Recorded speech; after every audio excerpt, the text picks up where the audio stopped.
Айтат, Анас ибн Малик айтат, пайгамбар алейхиссалам айтты дейт, адам баласынын бардыгы ката кетирүүчү.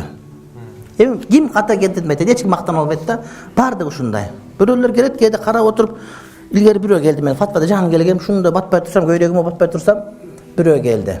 Алыс Кобулустан келип айтты, астагфирулла дейт. Анан не десем айтат, аялым докторго жатып, главврач менен ойношуп коюптур дейт. Ана астагфирулла деп кошулуп истигфар айтышып, ана мен айттым. Сен бияктан эмне кылып жүрөсүң дедим. Десем айтат, ушу саунада бардык достор менен эс алып аттык эле, кыздар бар эле. Саунада эс алып, сауна эмне деп мен жаңы билбесем айтат, сауна деген баня дейт. Анда ал убакта сауна деп кыздар менен болчу эле да. Кыздар жок, сауна болуп, анда баня болуп калат. Сауна. Элит. Ушинтип кыздар менен достор менен ушинтип ана иштеп аттык эле, ана бирнеке болуп ушундай. Эмне кылып аттыңар? Ушундай аш жеп аттык. Ичимдик бар беле? Бардыгы бар очандар мында. Дедим. Экөөң окшош эле экенсиң го дедим. Сен кыздар менен жатып атсаң, арак ичип атсаң, анан 6 ай биякта жүрүп алсаң, анан тиякта главврач менен алып жүрүп койгон болсоң, аны ким айтты десем, ошо досум айтты дейт. Мен айттым, досуң мындай шаң кармап карап туруп дедим. Көрүп туруп. Жок, досума бирөө айткан экен, ошол главврачтын кабинетине кирип кетип, канчадан кийин чыгыптыр экен дейт. Ошого талак берип койдум дейт. Анан эми адамдар таң каласың да. Адамдар ушундай мындай бир кандай десем урматтуу бир туугандар, өздөрүнүн периштеси болот да. Бирөөлөр айып койгондо адам өзүнүн карап көрүш, мен кандаймын депчи.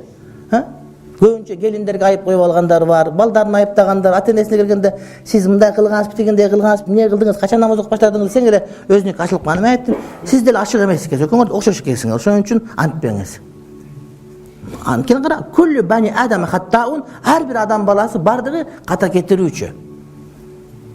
Биз ката кетирбейбиз, ката кетирип койгон болуш ыктымалы бар. Ошон үчүн бирөө мактанбаш керек өзүнүн периштелиги менен.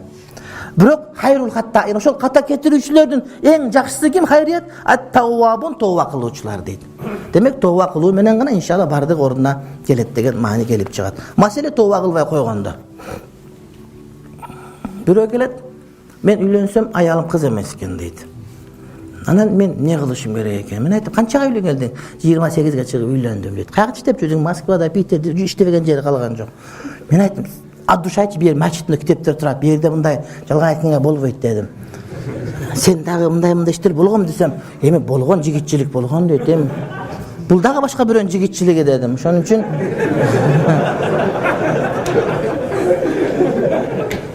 эми жигитчилик толук кыл деп айттым. Кыргыздын бир сөзү бар.